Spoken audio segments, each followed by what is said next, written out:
Hello students, एक बार फिर से आप सभी का स्वागत है हमारे यूट्यूब चैनल टेम बायो क्लासेस में।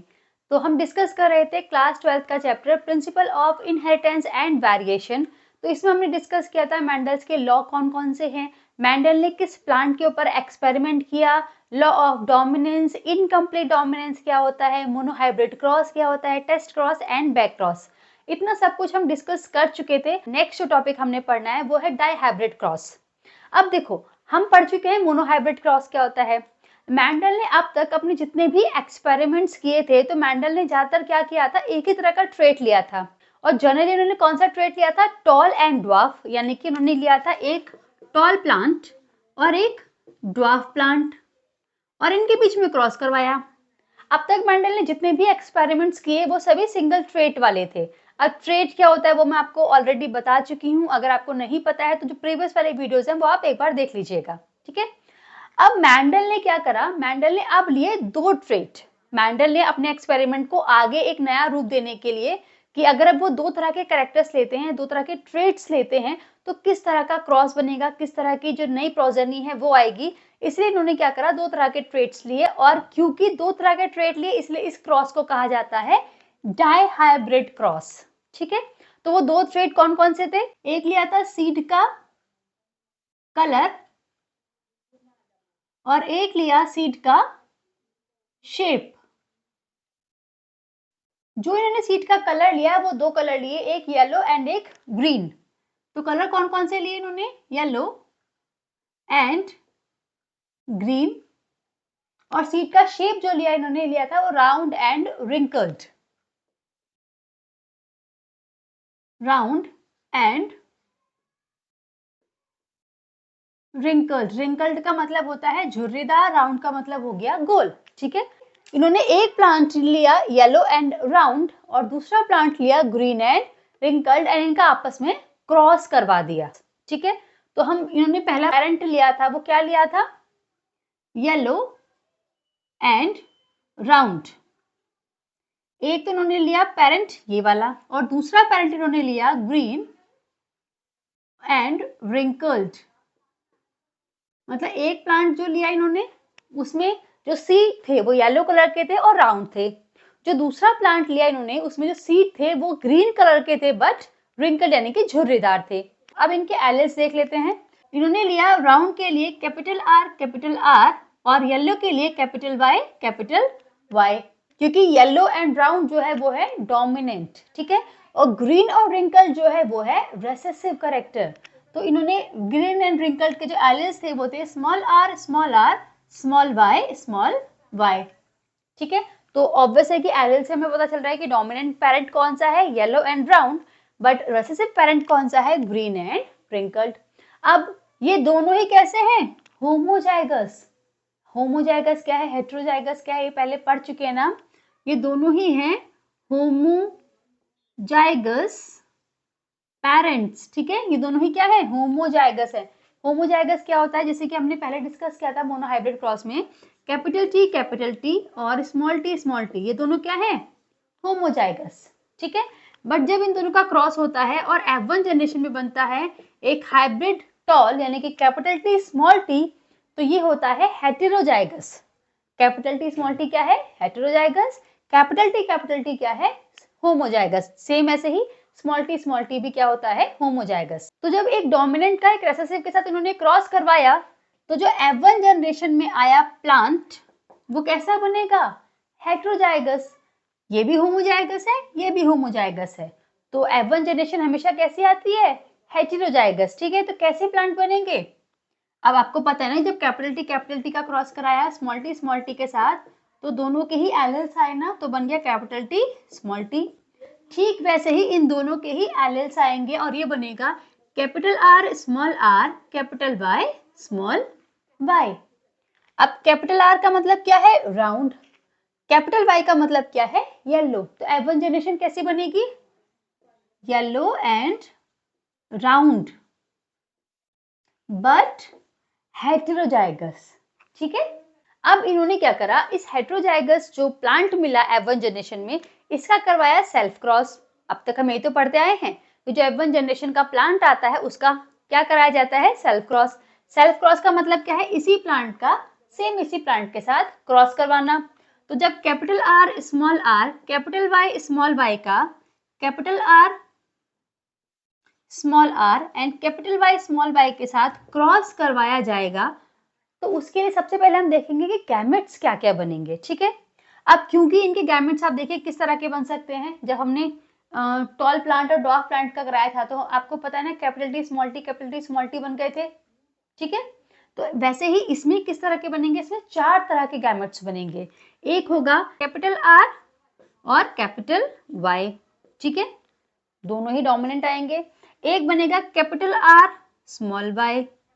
ठीक है, एक बनेगा स्मॉल आर कैपिटल वाई और एक बनेगा स्मॉल आर स्मॉल वाई।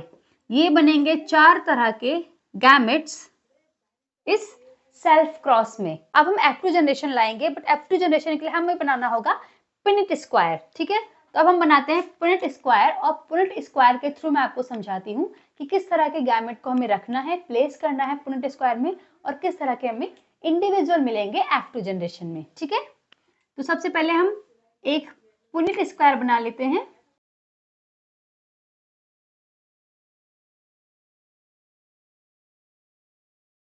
ठीक, हमने बना लिया एक पुनेट स्क्वायर। अब आप कहेंगे मैम इतना बड़ा क्यों बनाया? गैमेट्स प्लेस करके देखिए, आप खुद समझ जाएंगे। तो गैमेट्स हमारे पास क्या क्या बने थे, कैपिटल आर कैपिटल वाई, तो सेम गैमेट हम यहाँ भी रखेंगे, कैपिटल आर कैपिटल वाई। दूसरा गैमेट हमारे पास क्या बना था, कैपिटल आर स्मॉल वाई, तो capital R small Y, small R capital Y, यहाँ भी capital small R capital Y and small R small Y. ठीक है, स्मॉल आर स्मॉल वाई। तो ये हमने रख दिए अपने गैमेट्स। ठीक, अब दोनों तरफ क्यों रखे हैं, क्योंकि हमारे पास सेम प्लांट है ना, तो जब सेल्फ क्रॉस होगा तो सेम गैमेट्स बनेंगे दोनों के। ठीक, अब इनके बीच में आप क्रॉस करवा के देखिए। सबसे पहले कैपिटल आर कैपिटल वाई और कैपिटल आर कैपिटल वाई के बीच में जब क्रॉस होगा तो क्या बनेगा, कैपिटल आर इन दोनों का और कैपिटल वाई। ठीक है, अब इसका एक साथ क्रॉस करवाइए, capital R capital Y small Y. अब इन दोनों का क्रॉस, नेक्स्ट इन दोनों का क्रॉस आप लगातार क्रॉस करते जाएंगे। ठीक है, यही बनेंगे। अब आगे चलते हैं हम कि आगे वाले क्या बनेंगे, capital R capital Y small Y, capital R small Y. ठीक है, लगातार देखते रहिए और क्रॉस बनाते रहिए, capital R small Y small Y. Next capital R and small Y. Next cross capital R capital Y small Y, capital R capital Y small Y.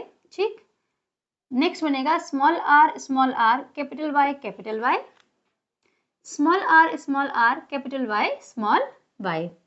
बिल्कुल carefully बनाना है, आप बहुत ही बिल्कुल उंगली रखकर बनाइएगा तो बिल्कुल ठीक बनेगा। Capital R capital Y small Y. ठीक, नेक्स्ट बनेगा capital R small Y small R capital Y small Y and small R small Y. ये बनेंगे हमारे पास 16 तरह के इंडिविजुअल। अब सिर्फ 16 नहीं है, क्रॉस बढ़ता रहेगा, बहुत सारे इंडिविजुअल बनते रहेंगे। पुनेट स्क्वायर के थ्रू हम बता रहे हैं कि 16 हमारे पास इंडिविजुअल F2 जनरेशन के आ गए। अब ये बनेंगे क्या, सबसे पहले हमें ये देखना है। ठीक है, तो सबसे पहले क्योंकि round and yellow dominant character था, ठीक है, तो जितने भी कैपिटल आर जहां पे भी आ रहा है वो डोमिनेंट, कैपिटल वाई जहां पर भी आ रहा है वो भी डोमिनेंट। ठीक है, तो कैपिटल आर कैपिटल वाई ये तो हमारे पास था ही ना प्लांट, यही तो हमने पेरेंट लिया था। तो ये क्या बनेगा, राउंड एंड येलो। ये क्या बनेगा, कैपिटल आर भी है कैपिटल वाई भी है, राउंड एंड येलो। ये capital R capital Y round and yellow. ठीक है, ये capital R capital Y round and yellow. Again capital R भी है कैपिटल वाई भी है, राउंड एंड येलो। ठीक, capital R capital Y round and yellow, again round and yellow. अब यहाँ क्या आ गया, स्मॉल वाई आ गया, तो ये राउंड एंड येलो नहीं बन सकता क्योंकि स्मॉल वाई किसमें है, ग्रीन वाले में। ठीक है, नेक्स्ट कैपिटल आर भी है कैपिटल वाई भी है, अगेन राउंड एंड येलो। ये राउंड एंड येलो नहीं बन सकता, ये बनेगा, कैपिटल आर भी है, कैपिटल वाई भी है, round and yellow. Again small R है, स्मॉल आर है, ये नहीं बन सकते, ठीक है। तो हमारे पास कितने आ गए राउंड एंड येलो? 1 2 3 4 5 6 7 8 एंड 9। तो हम यहाँ लिख देते हैं 9, ठीक है। 9 हमारे पास। अब होमो जाएगा सेट हो जाएगा से अभी हमें कोई मतलब नहीं है, हम बात कर रहे हैं कि राउंड एंड येलो कितने आए। तो 9 हमारे पास, तो 9 हमारे पास क्या आ गए? Round and yellow. तो फिनोटाइप हम देख रहे हैं इनका, तो फिनोटाइप रेशियो में हम देख रहे हैं फर्स्ट हमारे पास 9 आ गए राउंड एंड येलो वाले। अब हम देखते हैं नेक्स्ट हमारे पास और कौन कौन से बनते हैं, ठीक है। अब ये देखिए, ये कैपिटल आर है और ये क्या है? Small Y. कैपिटल आर किसे डिनोट कर रहा है? राउंड को, ठीक है। किसे डिनोट कर रहा है? राउंड को। बट स्मॉल वाई डिनोट कर रहा है ग्रीन कलर को, ठीक है। कैपिटल आर किसे डिनोट करेगा? राउंड शेप को। बट स्मॉल वाई डिनोट कर रहा है ग्रीन कलर को। तो अब देखते हैं हमारे पास राउंड एंड ग्रीन, इसे हम इस थोड़ा थिक करके बनाते हैं, राउंड एंड ग्रीन, एक ये बन गया। अब आप देखिए यहाँ पर कैपिटल आर है, इसका मतलब क्या आ गया? राउंड। बट स्मॉल वाई है तो क्या बनेगा? ये भी राउंड एंड ग्रीन, ठीक है। तो ये भी हमारे पास बन गया राउंड एंड ग्रीन। ये राउंड नहीं बन सकता, ये नहीं है राउंड, ये भी राउंड नहीं है, ये भी। बट ये देखिए यहाँ पर क्या है? कैपिटल आर, इसका मतलब ये भी क्या है? राउंड। एंड स्मॉल वाई क्या डिनोट कर रहा है? ये भी क्या है? ग्रीन। तो ये भी बन गया हमारे पास राउंड एंड ग्रीन, ठीक है। तो 9:3 हमारे पास बन गए राउंड एंड ग्रीन। अब और देखते हैं, अब ये क्या बनेगा? स्मॉल आर है तो इसका मतलब ये क्या बना हमारे पास? रिंकल्ड। ये क्या बना? रिंकल्ड, ठीक है। एंड कैपिटल वाई तो ये क्या बनेगा? येलो। तो ये कौन सा करेक्टर आ गया? Yellow and wrinkled. ये कौन सा आ गया? Yellow and wrinkled. तो रिंकल्ड के लिए स्मॉल आर एंड येलो के लिए कैपिटल वाई। तो ये बन गया येलो एंड रिंकल्ड। अगेन ये भी क्या बनेगा? Yellow and wrinkled. एंड ये भी क्या बनेगा? Yellow and wrinkled. तो 3 हमारे पास क्या आ गए? Yellow and wrinkled. अब हमारे पास क्या बचा? सिंगल एक ये, ठीक है। अब ये क्या है? हमारे पास पेरेंट था, स्मॉल वाई। तो जो हमारे पास रेसेसिव पेरेंट था वो हमारे पास आया सिंगल इंडिविजुअल के फॉर्म में। तो ये फिनोटाइप आएगा F2 जनरेशन में 9:3:3:1, ठीक है। अब कमाल की चीज देखिए, 9 बने येलो एंड राउंड जो हमारे पास थे, 1 बना ग्रीन एंड रिंकल जो हमारे पास था। बट ये दोनों जो करेक्टर आए वो तो हमारे पास थे ही नहीं। Green and round, yellow and wrinkle तो हमारे पास था ही नहीं। तो ये जो मैंडल ने क्रॉस करवाया था, इसके बाद मैंडल को ये पता चला कि जो मैंडल ने एलिल्स लिए थे उनके पास पावर थी कि वो एक दूसरे से सेपरेट हो जाएं, एक दूसरे से सेग्रीगेट होकर दूसरे एलिल के साथ कंबाइंड होकर एक नया तरह का करेक्टर बनाए, एक नए तरह का ट्रेट बनाए। इसी को मैंडल ने कहा प्रिंसिपल ऑफ इंडिपेंडेंट असॉर्टमेंट। इसी को मैंडल ने कहा था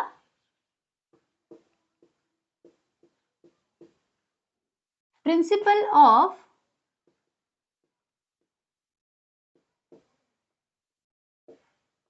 इंडिपेंडेंट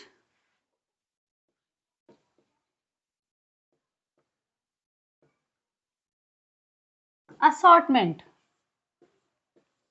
यानी कि हर एक एलिल के पास ये पावर होती है कि वो अपने जो पेयर वाला एलिल है उसे सेपरेट हो जाए, उसे सेग्रीगेट हो जाए और इंडिपेंडेंटली किसी और एलिल के साथ कंबाइंड होकर एक नए तरह का करेक्टर यानी एक नए तरह का ट्रेट का फॉर्मेशन करे, ठीक है। अब फिनोटाइप तो हमारे पास 9:3:3:1 था, ठीक है। अब हम देखते हैं हमारे पास जीनोटाइप क्या आएगा। आपको बताती हूँ कि जीनोटाइप क्या आएगा। इसका जीनोटाइप थोड़ा सा आपको याद करना पड़ता है, थोड़ा सा लंबा होता है। इसका जीनोटाइप होता है 1:2:1:2:4 2:1:2:1। ये इसका होता है जीनोटाइप। अब आप कहेंगे मैम थोड़ा सा कॉम्प्लिकेटेड है, याद कैसे होगा? तो बहुत ईजी है, 1 2 1 2 लिख लो पहले, ठीक है, उसके बाद आ गया 4, ठीक है। अब 4 के बाद देखो, जैसे आपने ये लिखा है उल्टा साइड देखिएगा, वैसे आपको सेम लिखना है। 4 के बाद 2 यहाँ है, 2 1 1 2 2 1 1, जैसा आप इधर से लिखेंगे ठीक आपको वैसे ही उस तरफ लिखना है, तो आपको इजीली याद हो जाएगा। अदरवाइज आप इसमें जाकर चेक करेंगे तो आपको पता चल जाएगा कि जीनोटाइप किस तरह से आया है। ये है मेंडल का डाइहाइब्रिड क्रॉस, या आप कह सकते हैं प्रिंसिपल ऑफ इंडिपेंडेंट असॉर्टमेंट। अब अगर हम बात करें कि जीनोटाइप कितने तरह के आए, फिनोटाइप कितने तरह के आए, तो हमारे पास जीनोटाइप बने टोटल 4 तरह का हमारे पास फिनोटाइप हमारे पास आए टोटल 4 तरह के, बट जीनोटाइप आए हमारे पास टोटल 9, 1 2 3 4 5 6 7 8 एंड 9 तरह के हमारे पास बने जीनोटाइप एंड 4 बने हमारे पास फिनोटाइप इन डाइहाइब्रिड क्रॉस। बहुत अच्छा क्रॉस है, बहुत ज्यादा एग्जाम्स में पूछा भी जाता है 12th के, एंड बहुत इजी है। बहुत सारे बच्चों को बहुत कॉम्प्लिकेटेड लगता है, कॉम्प्लिकेटेड बस तब तक है जब तक आपको एक गैमेट्स बनाने अगर नहीं आए। अगर गैमेट्स बनाने भूल गए तो कॉम्प्लिकेटेड है, एक बार गैमेट्स बना लो फिर उसे पुनेट स्क्वायर में रखो एंड देन बहुत इजी है, बस उंगली रखो और उनका क्रॉस करवाते रहो, ठीक है। आई होप आपको डाइहाइब्रिड क्रॉस क्लियर हो गया होगा। अब हम बात करते हैं कोडोमिनेंस क्या होता है। पहली बात तो कोडोमिनेंस को हिंदी में हम बोलते हैं सहप्रभाविता। इससे पहले हमने डिस्कस किया था कि डोमिनेंस क्या है और इनकम्प्लीट डोमिनेंस क्या है, तो आज मैं आपको बताती हूँ कि इन तीनों में डिफरेंस क्या है। पहले हम बात करते हैं कि डोमिनेंस क्या है,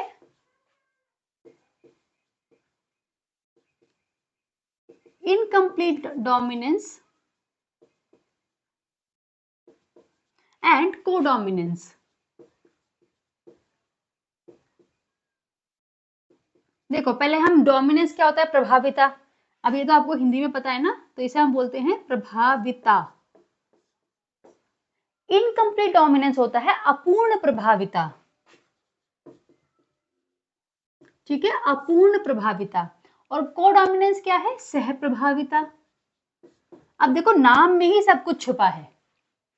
अगर हम बात करते हैं किसी करेक्टर की, तो अगर कोई करेक्टर पूरी तरह से अपनी पावर दिखा रहा है, पूरी तरह से दूसरे को क्या है छुपा दे रहा है, अपना कंप्लीट पावर शो कर रहा है और दूसरे की पावर को शो नहीं करने दे रहा है, तो उसे हम बोलते हैं डोमिनेंस, ठीक है। जहां एक पूरी तरह से पावरफुल होगा और दूसरा पूरी तरह से दबा हुआ होगा, तो दूसरा अपनी पावर को शो नहीं कर पाता, दूसरा क्या है, रेसेसिव है। दूसरा क्या होता है इनकम्प्लीट डोमिनेंस, की डोमिनेंट तो है, मतलब कि उसमें पावर तो है पर वो अपनी पावर को पूरी तरह से शो नहीं कर पा रहा है, मतलब कि वो अपनी आधी पावर शो कर पा रहा है, तो पूरी तरह से वो डोमिनेंट नहीं बन पाया किसी भी रेसेसिव के ऊपर, ठीक है। तो जब पूरी तरह से डोमिनेंट नहीं बन पाया, तो जो वो नया प्लांट आएगा उसमें वो अपने पूरे कैरेक्टर शो नहीं कर पाएगा, इसी को हम बोलते हैं इनकम्प्लीट डोमिनेंस। अब कोडोमिनेंस क्या है, सह मतलब कि आपस में मेल जोल वाले।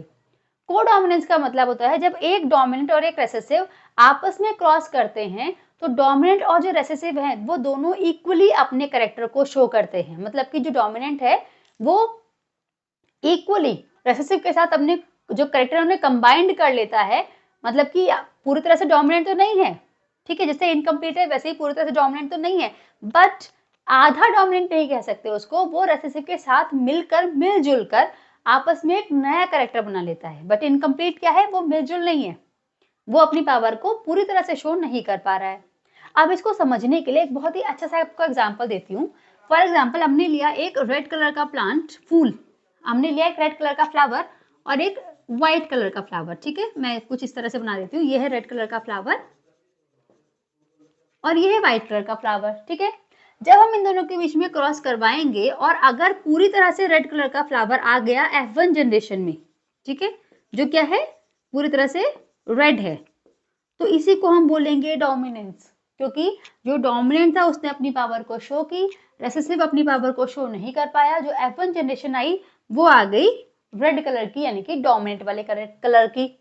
अब अगर हमें समझना हो कि इनकम्प्लीट डोमिनेंस क्या है, तो अगर फिर से हम लेते हैं एक रेड कलर का फ्लावर और एक व्हाइट कलर का फ्लावर, तो जो F1 जनरेशन आएगी, ठीक है, वो आएगी ना तो रेड कलर की और ना ही व्हाइट कलर की, ठीक है।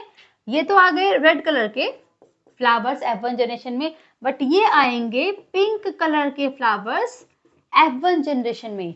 इसका मतलब क्या है कि जो डोमिनेंट था वो अपनी पावर को पूरी तरह से शो नहीं कर पाया, वो अपनी आधी ही पावर शो कर पाया और कुछ बीच में लटका रह गया, ना तो पूरी तरह से लाल हो पाया जो फ्लावर बना, ना ही डोमिनेंस यानी रेसेसिव वाला व्हाइट करेक्टर आया। वो क्या रहा है, आधा बीच में लटका रहा और उसने बना दिया एक पिंक कलर का फ्लावर। इसे हम बोलते हैं इनकम्प्लीट डोमिनेंस। अब को डोमिनेंस क्या है? अगेन अगर हम लेते हैं एक रेड फ्लावर और एक व्हाइट फ्लावर और इनके बीच में अगर हम क्रॉस करवाते हैं तो जो नई जनरेशन आएगी यानी कि जो F1 जनरेशन आएगी उसमें फ्लावर आधा होगा रेड और आधा होगा व्हाइट, यानी कुछ पेटल्स होंगे रेड और कुछ पेटल्स होंगे व्हाइट। तो इसका मतलब क्या है, ये है को डोमिनेंस। इसने रेसेसिव के साथ मिलजुल कर एक नया तरह का कैरेक्टर बनाया जिसमें डोमिनेंट कैरेक्टर भी था, रेसेसिव भी था, दोनों ही की तरह के कैरेक्टर दिखाई दिए इक्वली, ठीक है। तो इसे हम बोलते हैं को डोमिनेंस। आई होप इस एग्जाम्पल से आपको ये बात समझ में आ गई होगी कि डोमिनेंस क्या है, इनकम्प्लीट डोमिनेंस क्या है एंड को डोमिनेंस क्या है, ठीक है। तो को डोमिनेंस क्या है कि F1 जनरेशन दोनों ही तरह के जो पेरेंट्स थे, यानी कि जो पेरेंट्स हमने लिए थे डोमिनेंट और रेसेसिव, दोनों ही तरह के पेरेंट्स को शो करता है, दोनों ही तरह के पेरेंट्स के जो ट्रेट हैं उन्हें शो करता है। यानी कि जो F1 जनरेशन आएगी उसमें दोनों ही पेरेंट्स के कैरेक्टर्स दिखाई देते हैं, ठीक। तो हम कह सकते हैं F1 जनरेशन रिजेंबल्स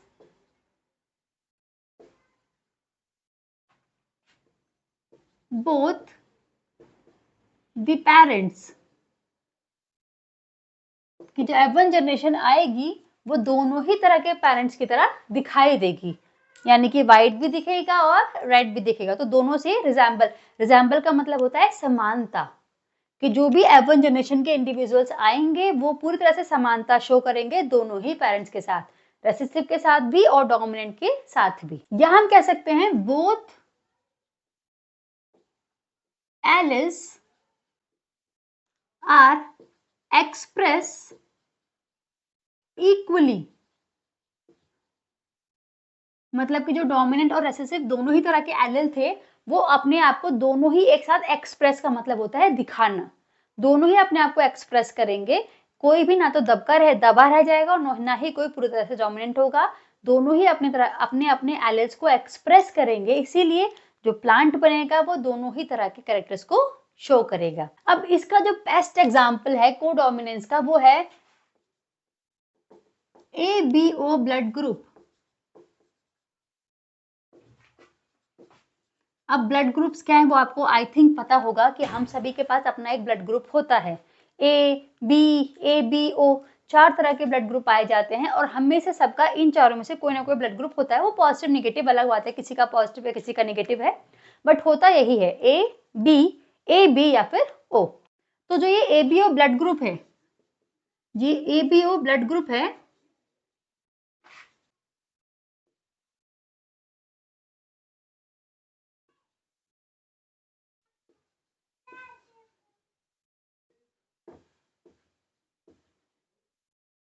जो ये ABO ब्लड ग्रुप है ये कंट्रोल किया जाता है एक जीन के थ्रू, और वो जीन होता है capital I। Capital I gene के थ्रू जो ये ABO ब्लड ग्रुप है वो कंट्रोल किया जाता है। एंड जो जीन I है इसके 3 तरह के एलिल्स दिखाई देते हैं। अब वो 3 तरह के एलिल्स क्या हैं? IA, IB and small I। जितने भी हमारी बॉडी में आरबीसीज पाई जाती हैं, आपको पता है ना हमारी बॉडी में आरबीसी यानी कि रेड ब्लड सेल्स, हिंदी में हम बोलते हैं लाल रुधिर कणिकाएं, हमारी बॉडी में पाई जाती हैं, ठीक है। और जो आरबीसीज होती हैं जिसका प्लाज्मा मेम्ब्रेन है वो एक शुगर पॉलीमर से बना होता है। किससे बना होता है? शुगर पॉलीमर, ठीक। IA, IB और I है स्मॉल I, यही बनाता है प्लाज्मा मेम्ब्रेन को आरबीसीज के। अब जो IA होता है वो जो एक शुगर प्रोड्यूस करता है, यानी कि जो एक शुगर पॉलीमर प्रोड्यूस करता है आरबीसीज के चारों तरफ IA, उसमें प्रेजेंट होता है A एंटीजन, ठीक है। यानी जिस तरह का शुगर पॉलीमर प्रोड्यूस करता है IA एक आरबीसी के चारों तरफ, यानी आरबीसी का प्लाज्मा मेम्ब्रेन बनाने के लिए जो शुगर प्रोड्यूस करेगा कैपिटल IA, उसमें प्रेजेंट होता है ए एंटीजन, ठीक है। और IB जो प्रोड्यूस करेगा शुगर पॉलीमर उसमें प्रेजेंट होता है बी एंटीजन, ठीक। और जो स्मॉल आई होता है वो कोई भी शुगर को प्रोड्यूस नहीं करता, कोई भी शुगर प्रोड्यूस नहीं कर रहा है स्मॉल आई, ठीक। तो अब आपको बात समझ आई कि IA और IB का क्या रोल है आरबीसी में। आरबीसी का जो प्लाज्मा मेम्ब्रेन है वो एक शुगर पॉलीमर से बना होता है, तो अगर IA वो शुगर पॉलीमर बनाता है तो उसमें प्रेजेंट होता है ए एंटीजन, और अगर IB वो शुगर पॉलीमर बनाता है तो उसमें प्रेजेंट होता है बी एंटीजन। और स्मॉल आई कोई भी शुगर को प्रोड्यूस नहीं करता। क्योंकि हम ह्यूमन बीइंग है और हमारी जो सेल होती है वो कैसी होती है, डिप्लॉयड, यानी कि 2n। तो जब डिप्लॉयड सेल है तो हमें 2 ही तरह के एलील चाहिए ना, क्योंकि डिप्लॉयड सेल है। बट यहाँ पर क्या है, हमारे पास 3 तरह के एलील। तो इन तीनों में से कोई भी 2 तरह के एलील हमारी ह्यूमन बॉडी के अंदर प्रेजेंट होता है। वो डिपेंड करता है कि हमारे पेरेंट के पास जो गैमेट है उसमें किस तरह का, इनमें से कौन सा वाला एलील प्रेजेंट है, ठीक है। तो पॉसिबिलिटीज क्या हैं, हमारी बॉडी में इन तीनों में से जो भी 2 तरह के एलील आते हैं उसी पॉसिबिलिटी के आधार पर हमारा जो ब्लड ग्रुप है वो डिसाइड होता है। अब ये कैसे डिसाइड होता है वो मैं आपको बताने वाली हूँ, ध्यान से देखिएगा। हम ये सीखते हैं कि हमारी बॉडी में जो ब्लड ग्रुप है वो कैसे डिसाइड हुआ। बहुत इंटरेस्टिंग है, एक ही बार में समझ में आ जाएगा अगर आप ध्यान से सुनेंगे तो। सबसे पहले हम इस चार्ट में देखते हैं कि हमारे पास 2 पेरेंट हैं। मान लीजिए पापा और मम्मी है हमारे, कि एक पेरेंट हमने मान लिया पापा और दूसरा पेरेंट हमने मान लिया कि हमारी मम्मी है, ठीक है। अब इन दोनों के पास जो गैमेट में एलील प्रेजेंट होगा IA, IB और स्मॉल आई में, तो उसी से हमारा जीनोटाइप डिसाइड होगा कि हमारे पास कौन सा डिप्लॉयड कैरेक्टर, नहीं कि कौन से 2 तरह के हमारी बॉडी में एलील्स आएंगे, और जो हमारे पास एलील्स आएंगे उसी के बेस पे डिसाइड होगा हमारा ब्लड ग्रुप, ठीक है। तो सबसे पहले अगर कोई पेरेंट है जिसके पास है IA एलील बॉडी के अंदर, और जो पेरेंट B है उसके पास भी क्या है, IA। पहले हम पॉसिबिलिटीज बना लेते हैं, ठीक है। नेक्स्ट IA है तो स्मॉल आई होगा दूसरे के पास, नेक्स्ट नेक्स्ट IA और दूसरे पेरेंट के पास क्या हो सकता है, IB। ये 3 तरह की पॉसिबिलिटीज हमारे पास होती हैं IA के लिए, कैपिटल I और A के लिए। अब हम बात करते हैं कैपिटल I और कैपिटल B के लिए कौन कौन सी पॉसिबिलिटीज हैं। कैपिटल I कैपिटल B, तो दूसरे के पास कैपिटल I कैपिटल B हो सकता है। नेक्स्ट IB के साथ स्मॉल I हो सकता है दूसरे पेरेंट के पास, और अगर एक पेरेंट के पास IB है तो दूसरे के पास IA भी हो सकता है। नेक्स्ट पॉसिबिलिटी क्या है कि अगर स्मॉल I प्रेजेंट है एक पेरेंट के पास तो हो सकता है दूसरे के पास भी स्मॉल I हो। स्मॉल I है एक के पास तो हो सकता है दूसरे के पास IA हो, एंड अगर स्मॉल I है तो हो सकता है कि IB प्रेजेंट हो दूसरे पेरेंट के पास।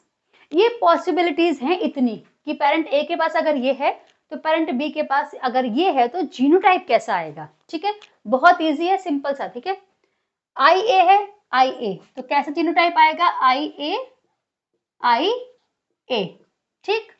IA स्मॉल I, जीनोटाइप क्या बनेगा, IA स्मॉल I, IB, ठीक है।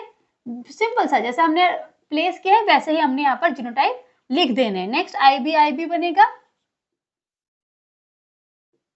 नेक्स्ट क्या बनेगा, IB small I, next IB IA, ठीक है, ये तो बनेगा।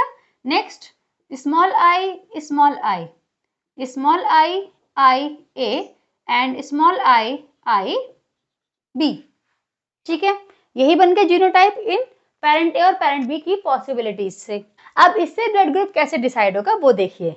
हमने क्या बताया था कि हम बात कर रहे हैं कोडोमिनेंस की, ठीक। तो यहाँ पर कोडोमिनेंस का मतलब क्या है कि जो IA और IB है ये आपस में क्या है, कोडोमिनेंट। इस चीज को हमेशा ध्यान रखना, इनमें से कोई भी रेसेसिव नहीं है। IA और IB दोनों ही डोमिनेंट है, दोनों में से कोई भी छुपकर नहीं रह सकता, दोनों में ही डोमिनेंस पावर है, तो दोनों क्या शो करेंगे, कोडोमिनेंस। बट जो स्मॉल I है, क्योंकि ये कोई भी शुगर प्रोड्यूस नहीं कर रहा आरबीसी के चारों तरफ, तो जो स्मॉल I है वो क्या होगा, रेसेसिव, ठीक है। अब देखो सिंपल सी चीज है, क्योंकि जब स्मॉल लेटर से बना है तो क्या है, रेसेसिव है। कैपिटल लेटर डिनोट करता है डोमिनेंट कैरेक्टर को, स्मॉल आई है वो रेसेसिव है, बट जो कैपिटल आई ए और कैपिटल आई बी है वो दोनों क्या है, डोमिनेंट है। अब यहाँ क्या है, capital I A capital I ए, तो दोनों में क्या है ए, इसका मतलब ब्लड ग्रुप क्या बनेगा, ए।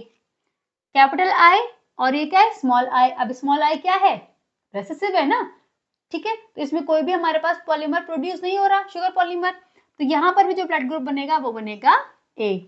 अब ये भी डोमिनेंट है, ये भी डोमिनेंट है, तो ब्लड ग्रुप क्या बनेगा, कैपिटल ए कैपिटल बी, यानी कि ए बी। ठीक, अब आते हैं capital I B capital I B, तो ब्लड ग्रुप क्या बनेगा, बी। अगेन आई बी के साथ क्या है, स्मॉल आई, तो अगेन बनेगा हमारा ब्लड ग्रुप बी। आई ए आई बी, तो ब्लड ग्रुप बनेगा ए बी। अब यहाँ दोनों स्मॉल आई हैं, ठीक है।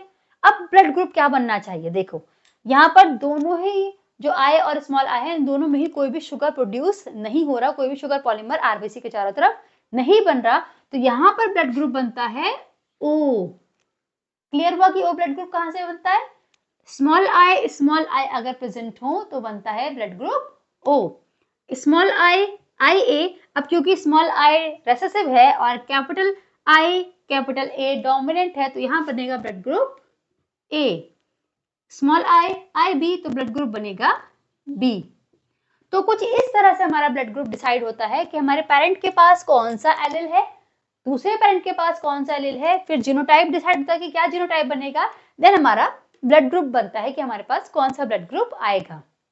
तो कौन कौन से ब्लड ग्रुप बनते हैं, ए बी एंड ओ, ये 4 तरह के ब्लड ग्रुप हमें मिलते हैं, ठीक है।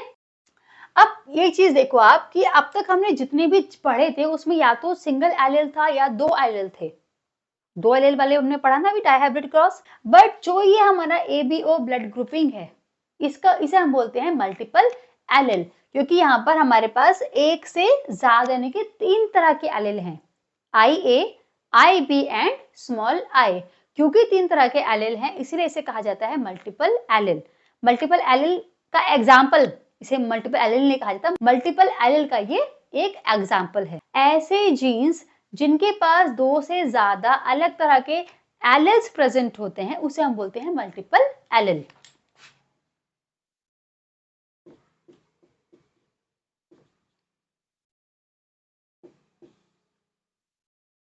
There are genes for which more than 2